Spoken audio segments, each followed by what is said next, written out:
Leader TV में हिकु भेरो ॿीहर भलेकार असांजूं ॻाल्हियूं सीनियर सहाफ़ी नाम मियारे कम्युनिस्ट कारकुन जनाब सोहेल सांगी सां जारी आहिनि। वक़फ़े खां अवल असां वोटर लिस्टूं सिंधी में छपायूं ऐं फ़ौज उहो मुतालबो मञियो। नौजवान ऐं ॿियो पॉलिटिकल पार्टियूं सभु जो सभु हिकु धक सां ज़ुल्फ़कार अली भुट्टे जे पाकिस्तान पीपल्स पार्टी जे सहर में अची वियूं ऐं कुझु बाक़ी बचा जिन जी उन ज़माने में शायदि एतिरी अहमियत न हुई ऐं जेकॾहिं का अहम पार्टी हुई, अहम लीडर हो त पीपल्स पार्टी ऐं ज़ुल्फ़कार अली भुट्टो हो। सोहेल साहब, छा थियो? इहो तव्हांखे अहसासु हो त इहो सॼो खज़ानो हलियो वेंदो? न, इहो ईअं अहसासु कोन हो, पर जेकॾहिं असां जो पॉलिटिकल सीनरियो ॾिठोसीं पिए, ख़ासि तरह सां सिंध में, उहो हुयो त हिते भुट्टे खे साम्हूं केरु फेस करे उहो न हो। छो त हिकिड़ो त उन में इहा शइ थी त चूंडुनि खां अॻु में मुंहिंजे ख़्याल में इहा खां न अप्रैल में इहो ऐलान कयो त वञूं 1 जुलाई ते 1 जुलाई 70 ते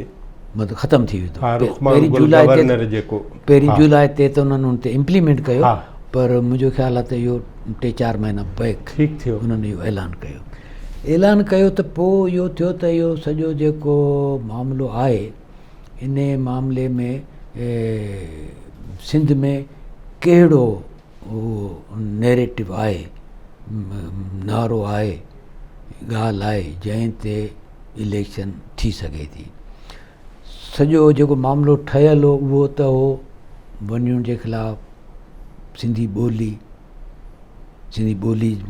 वोटर लिस्टूं छपाए वरितियूं, वञण टोड़े छॾियो। त हाणे जेका हिते फोर्स थी पई सघे उहो नैप, क़ौम परस्त, जीअं सिंध त ख़ैर तॾहिं कोन हुई, साईं GM सैयद हो, या इहो त हारी कमेटी वग़ैरह वग़ैरह, त इहे बि पाणत में को एतिरा वेल निटेड ॻंढियल कोन हुया पाणत में, त पोइ उहो हो ई कोन। ऐं प्लस इहो त जॾहिं पोइ वञी असां इन ते गौर कयोसीं त जंहिंखे चइबो आहे वॉट वेंट रॉन्ग, त पोइ इहो थियो त भई हीअ त असां वटि जेके को माण्हू बि हो त उहो त को उनखे को तजुर्बो बि कोन हो। हीअ जेको पाण चवंदा छोकिरा बाकरा ठीकु आहे, नारायण जुलूस करिणो आहे, बोड़ घमसान करिणो आहे वग़ैरह वग़ैरह, या हुकूमत खे दाबे में आणणो आहे, उहो त ठीकु आहे, पर जेको इलेक्शन आहे उहो त ऑल टुगेदर हिकिड़ो ॿियो फिनोमेना आहे न। त उन में को होप कोन, कैंडिडेट बि कोन हो। जेके पाण वटि कैंडिडेट बि थी पिया सघनि, जेके पोइ दौर में जंहिंखे पाण इलेक्टेबल पिया चवंदा आहियूं, त इहे जेके बासर आहिनि जन अॻे बि कयो पई, उहे आहिनि, त उहे उन्हनि कोशिशि कई पई त को इन पीपल्स पार्टी खां हटी करे उहो को कजे। पीपल्स पार्टी जो पंहिंजो जेको सिंध में सिचुएशन हुई उहा बि थोरो हू त पंहिंजा इहे वॾेरा सभु उहे त सभु अयूब जी हिमायत इन में हुया, पर उते ॿ पोइ ग्रुप ठहिया। हिकिड़ो त प्रो भुट्टो हुयो, ॿियो प्रो कालाबाग, जेको नवाब कालाबाग हुयो, त इन्हनि ॿिन्ही जी पाण में ठहींदी कोन हुई। त ख़ुदि अयूब जे ॾींहंनि में जेके लोकल पार्टीज़ थियूं उन्हनि उन ज़माने में बि इहे ॿई हिक ॿिए जे मुखालफ़त कंदा हुया। मिसाल जो थर में असां वटि बीठो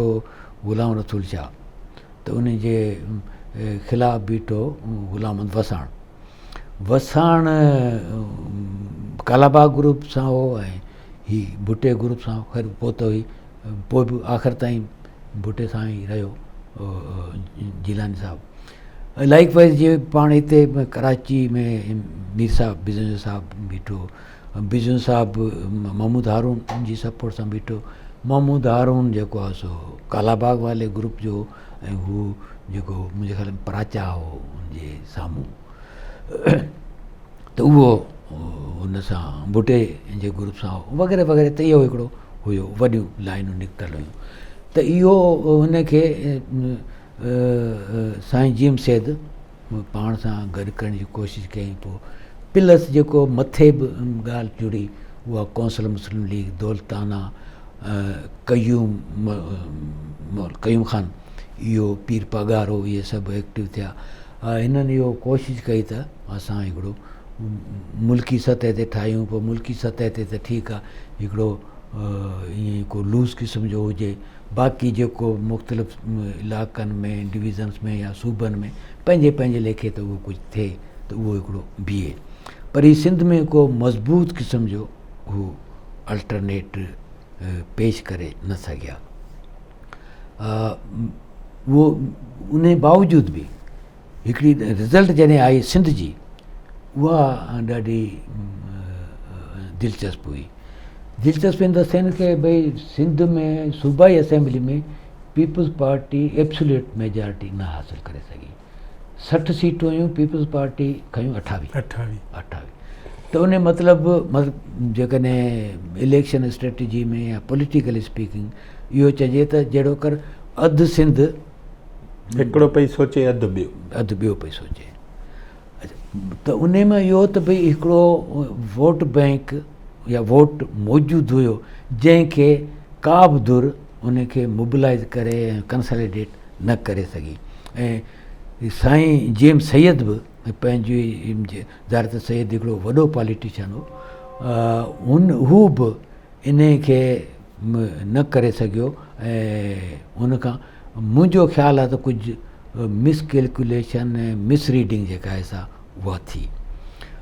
प्लस इहो जेको यूथ वारो ऐं जेको इहो उहो सॼो थियो, उन खे बि न करे सघियो ठीकु सां कैश। नतीजो हुनजो इहो निकितो जो भुट्टो 28 सीटूं, पोइ मुंहिंजे ख़्याल में Rano Chander Singh he was the first man to join people's party, ऐं उनखां पोइ ॿियो को थियो, त पोइ इहे 3 वञी थिया। पोइ उहा पीपल्स पार्टी वारी हिते अक्सरियत 32 ॿिया माण्हू केरु हुआ? मूंखे हींअर कहिड़ियूं पार्टियूं कोन, इंडिविजुअल्स हुया। JUP? न JUP त तॾहिं हिते, हा JUP त हिते हुई, पर JUP त पोइ अपोज़िशन में बीठी। हा, पर उनखे वोट त मिलिया, वोट मिलिया, हैदराबाद मिलिया, कराची मिलिया, सीट्स बि खयूं। पर जेको पीपल्स पार्टी में शामिलु थिया उहे त पंहिंजे सिंध जा इहे जेके वॾेरा जेके आज़ादु थी जन खटियो हुयो, उहे हुया। उहे बीठा कोन, ज़ाहिर त उन्हनि जो त इहो ई आहे न, त जंहिं पासे पार्टी इलेक्शन वारी जेका पार्टी इक़्तदार वारी पार्टी हूंदी उन में वेंदासीं। पार्टी जन पीपल्स पार्टी टिकेटूं ॾिनियूं पए त उहे शायदि कंहिं तरीक़े सां रहिजी पिया वञनि, या उन्हनि जो ख़्यालु हो त पीपल्स पार्टी को इक़्तदार में न ईंदी, जीअं उन्हनि खे मथां खां मिलियो हूंदो, जेके बि उनजा तालुकात हूंदा, त इन करे उन्हनि अलॻि बीठा, पर खटे विया, पोइ पीपल्स पार्टी में आया। त हीउ हिकिड़ो सीनरी बीठो। हिते कम्युनिस्ट पार्टी ऑफ पाकिस्तान किथे आहे? Communist party of Pakistan election में हुन माण्हू बीहारिया। कामरेड जाम बीठो हुयो, हैदराबाद मां जेको मज़दूर लीडर हो शमीम वास्ती, उहो बीठो हिन साइट एरिया वारे हिन सीट ते। डॉक्टर एज़ाज़ नज़ीर हितां बीठो हुयो, कराची मां बीठो हुयो, लाइक वाइज़ नवाब शाह मां रशीद शाह, ऐं सखर ख़ैरपुर मां ई, मतिलबु त जेके बि हुनजा नोन माण्हू हुआ उहे बीठा। पर उहे वोट को खणी न सघिया सवाइ जाम जे, जंहिंजो मतिलबु त मुंहिंजे ख़्याल पाण गुज़िरियल प्रोग्राम में ॻाल्हाई हुआ त हुन बहितर वोट खयां, उनजी 2nd पोज़ीशन हुई राणा चंदर जे ख़िलाफ़। पर उन में बि ॾाढी मज़ेदार ॻाल्हि थी। त पोइ मूंखे दोस्तनि ॿुधायो, मूं बि चेक कयो, त जॾहिं आरो वटि रिज़ल्ट काउंट थी, तॾहिं जाम जा वोट हुया 5,500 हज़ार ऐं राणे जा 9,000 कुझु हुया, त डिफ्रेंस कोई 3-4 हज़ारनि जो हुयो। पर जेका इलेक्शन कमीशन पोइ जेका रिज़ल्ट छापी, जेका नोटिफिकेशन, जेको मूंखे कुझु दोस्तनि मोकिलियो बि सही गुज़िरियल प्रोग्राम खां पोइ त चए त इहो तव्हां मतिलबु त दुरुस्ती लाइ मोकिलियो था त मूं चयो यार उहो असांखे त उन्हनि उहो तॾहिं लिखी बि ॾिनो हो ऐं पोइ जी आहे जेका मैनिपुलेशन आहे जेका पोइ जी आहे उहो पोइ उहो कई त उहो थींदी आहे त उनखे त ख़ैर असांजो उनमें छा आहे? उन में राणे जा वोट 16-17 हज़ार आहिनि ऐं जाम जा वोट जेके आहिनि उहे 1000 खनि घटि कयल आहिनि। 16,000 खां घटि न जाम जा वोट जेको असां वटि जेतिरा हुया उन खां 1000 घटि आयो। 1500 अलाए केतिरो उहो घटि आहे त मतिलबु उहो आहे ऐं पाकिस्तान आहे त उन दौर में कम्युनिस्ट पार्टी जो भुटे लाइ तजुर्बो छा आहे? कम्युनिस्ट पार्टी जो भुटे लाइ तजुर्बो कम्युनिस्ट पार्टी हिकिड़ो त उनखे इन ते ॾाढी कावड़ हुई जंहिंखे खणी चइजे त हीअ सोशलिज़म जो नारो ऐं सॼी असांजी जेको असां पाकिस्तान खां अॻु में ऐं पाकिस्तान खां पोइ जेका हारियुनि में मज़दूरनि में कमु कयोसीं ऐं पोइ जेको यूथ में 60s वारे अरसे में जेको कयोसीं ऐं सो जेको वोटर लिस्ट वारी तहरीक में जीअं जाम हिकिड़ो बाक़ाइदा रोल प्ले करे हुनखे तमामु वॾे पैमाने ते सिंध जे उन ते खणी वियो उहो सॼो खणी वियो त ज़ाहिर त जेको चवंदा आहिनि न कई कमाई चट थी वई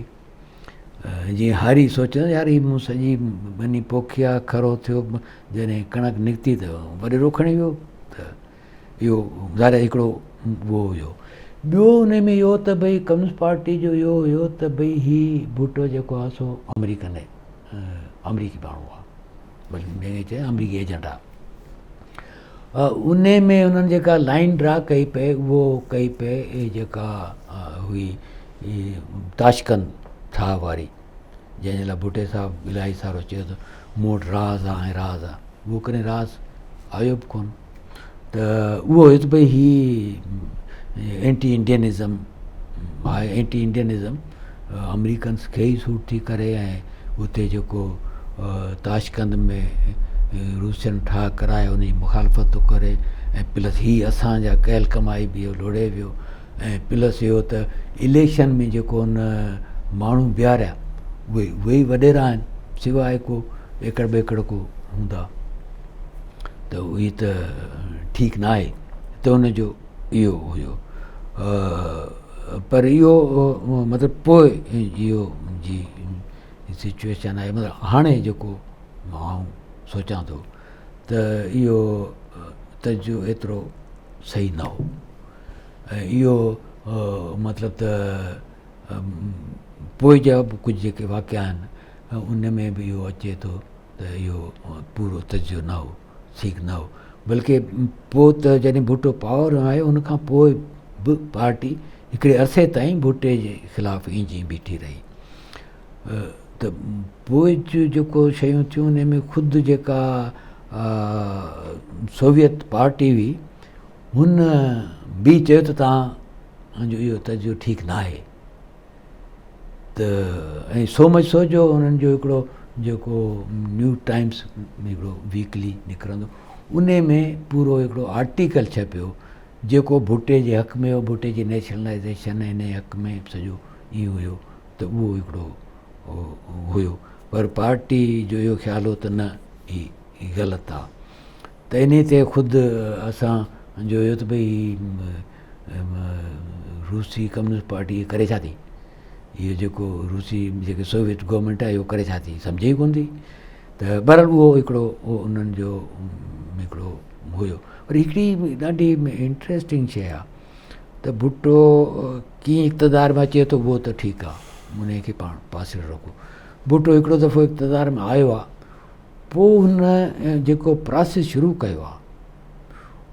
उहो प्रोसेस इन जेको आइनी ठाह थिए थो उन खां अॻु या आइन ठहे थो उन खां अॻु वारो ॿियो भुट्टो हो ऐं उन आइनी ठाह खां पोइ वारो ॿियो भुट्टो हो त हिते हिकिड़ो ॿियो वॾो अची वेंदो त जेको मतिलबु नेप जंहिंमें दोस्तनि ऐं पार्टी जे दोस्तनि उन्हनि का मिसरीड कयो ऐं ग़लति उन में को बि आउं स्टिल आई बिलीव की उन में कंहिंजी का बदनीयती न हुई। ही हिकिड़ी सोशल साइंस आहे, उन में तव्हां शयुनि खे मिसरीड करियो था, तव्हांजी किथे इंफॉर्मेशन जी खोट आहे, किथे तव्हां शयुनि खे नथा कयो, त उहो ख़ैर आइन ई था वारो, त उहो हिन खां हिकिड़ो मुंहिंजे ख़्याल में अलॻि टॉपिक थी वेंदो, त उते बि हिकिड़ी थी हुई गड़बड़। त बहरहाल इन बारे में इहो ई हो त इहो को भुट्टो को अवाम दोस्त न आहे। कम्युनिस्ट पार्टी थी चए अवाम दोस्त न आहे जी, अॼु तव्हां था चओ त इहा थीसिस उन दौर जी सही न आहे, मां ईअं सम्झो हा न, ठीकु आहे। तव्हांजे ख़्याल में अॼु छा आहे उन दौर जी थीसिस अॼु ॾियो? ॾिसो मुंहिंजो ख़्यालु आहे त जॾहिं आइनी ठाह थिए पियो, मां आइनी ठाह 73 खां अॻु में 72 में थिए पियो, 73 में त ख़ुदि आइन आयो आहे 23 मार्च ते शायदि हिननि कयो आहे। त ओॾी महिल मीर साहब, मीर गौस बख्श बिज़नजे, हिन जो हो त भई असांखे भुट्टे सां ठही हलणु खपे, पार्टी खे बि चई। ऐं बिज़न जो पार्टी में एग्ज़ैक्टली हो न, उहो हिकिड़ी अलॻि शइ आहे, पर पार्टी चवंदी हुई त हू कंदो ऐं हू चवंदो हो त पार्टी बहरहाल असर हुनजो हा मतिलबु हो, हिन में को कोन्हे। त इहो जो हुन कयो त इन ते वली खान तयारु कोन हो। नेप जो बलूचिस्तान वारो हिसो तयारु हो, हा, ऐं नेप जो सरहद या फ्रंटियर वारो हिसो तयारु न हो। हा, पर इन में हू शइ ॾाढी इम्पॉर्टेंट आहे त हिते गोश बख्श बिज़नजे साहिबु जेतिरो हुनखे एडवोकेट कयो पए, ओतिरो मेंगल ऐं मरी न पए कयो। ही चुप रहिया, पर मुखालिफ़ बि न रहिया, मुखालिफ़ बि न रहिया, ठीकु आहे। पर मुंहिंजे ख़्याल में नेप जी जेका वर्किंग कमेटी हुई या काउंसिल सेशन हो पिछावर में जेको थियो, उन में मीर साहब हिन स्ट्रांगली एडवोकेट कयो। अच्छा, पार्टी में उन में आहिनि मुख़्तलिफ़ वर्जन आहिनि। हिकिड़नि जो इहो आहे त भई नाज़िश, कामरेड इमाम अली नाज़िश पार्टी सेक्रेटरी हो, हुन बिज़न जेके चयो त तूं भुट्टे सां ही ॻाल्हाए या छा। भुट्टो ऐं मीर साहब वर ऑन गुड टर्म्स। त ॿियनि जो इहो आहे त न, मीर साहब पाण इहो डिसीजन वरिती ऐं पार्टी खे चयो त भई ही ॻाल्हि आहे, ऐं उहो कामरेड नाज़िश खे ॻाल्हि बंदि कन्वे कई वई, ऐं पोइ हिते आयो ऐं कामरेड नाज़िश उहा ॻाल्हि रखी त पोइ उहा पार्टी जी पोलिट ब्यूरो या सेंट्रल कमेटी उन मञूं कोन, चयो त न ही ठीकु न आहे। बिज़नजे साहिब जो इहो ख़्यालु हो त भई ॿिया जेको बि पार्टी में जेके ॿिया बि दोस्त इन खे कनि पिया सपोर्ट, उन्हनि जो इहो ख़्यालु हो त भई ही जेकॾहिं असीं इहो कंदासीं त असीं भुट्टे खे वधीक फ़ौज ॾे धिकींदासीं ऐं वधीक राइट ॾे धिके छॾींदासीं। हींअर जेकॾहिं हू आहे ही करे पियो, हुनजो माज़ी खणी कुझु बि आहे उहो छॾियोसि, बांग्लादेश वारे मौक़े ते को बि रोल प्ले करे त उनखे बि छॾियोसि, या पॉलिटिकली असां सां जेको उहो जंहिंखे चइबो आहे जुठ कयईं, या जेका मूं पे चई सिंध में जेका सॼो ॿुहारे वियो, त उहो उनखे छॾियोसि। पर इहो जेकॾहिं कंदासीं त हिन वक़्तु उनखे असां इहो कंदासीं त हू होॾां हलियो वेंदो ऐं ही ॻाल्हि जेका आहे असां ठीकु न थींदी। माना बिज़न जे वारी लाइन तव्हां बि एडॉप्ट पे कई? पोइ मूं अडॉप्ट पे कई न, पार्टी अडॉप्ट कोन कई। पार्टी छा चयो त आइन में मदद न कजेसि? आइन में मदद कजे, पर हुन जो ख़्यालु हो त जेको वली खान जो आहे एंटी भुट्टो स्टांस उहो हुजे, उहो हुजे। ओके, माना मदद न कजे न, आइन में त मदद कयूं। कीअं कंदव तव्हां जॾहिं भुट्टे जी मुखालफ़त कंदव? ॾिसो न, भुट्टे जी मुखालफ़त त कयो आइन ते त हुननि आइनी सब्जेक्ट ते कंदव न? आइनी ठाह त थियो न, आइन बि पास थियो न, आइन ते त हिननि सहियूं बि कयूं न, ठीकु, उहो त सॼो थी वियो। बाक़ी जेके पॉलिसीज़ आहिनि उन में भई आइनी ठाह जेको थियो इन टिनि धुरियुनि वारो पीपल्स पार्टी, नैप ऐं मौलाना मुफ्ती महमूद वारा, इहे जॾहिं थिया इहो सॾिबो आहे टिधुरी मुआहिदो। उन जे नतीजे में नैप जूं ऐं इन्हनि जूं जेके गॾियल हुकूमतूं ठहियूं त उहो हिकिड़ो अलॻि पार्ट, बाक़ी जेके पॉलिसीज़ हुयूं असल में मुंहिंजो ख़्यालु आहे त पार्टी खे इहो डपु हो त भई ही असीं जेकॾहिं हिन जी इहा सपोर्ट कंदासीं त पोइ उन में इहो थींदो त असां वली ख़ान खां अलॻि स्टांस वठूं था त पोइ जहिड़ो कर असां नेशनलिस्टनि सां जेको आहे इतिहादु आहे उहा अम्ब्रेला असां खां हटी वेंदी, पोइ असां ते मार पवंदी,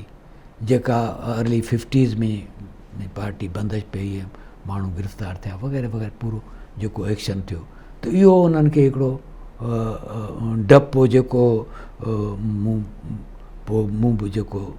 सोचियो पए ऐं पोइ कुझु दोस्तनि सां ॻाल्हाइमि पए तॾहिं बि मतिलबु त इहो त हुनखे हिकिड़ो डपु हो उनजो,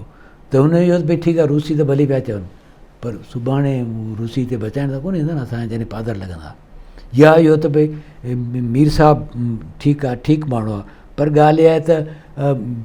मीर साहिबु भुट्टो मीर साहिब जे केतिरे चवण में आहे, ऐं मीर साहिब जी बलोचिस्तान जी पंहिंजी हिकिड़ी कहिड़ी स्टैंडिंग आहे जंहिंजे बुनियाद ते वली ख़ान जी त अगेन आहे न। अच्छा, प्लस हीअ बि हिकिड़ो हो, ॾिसो न जेको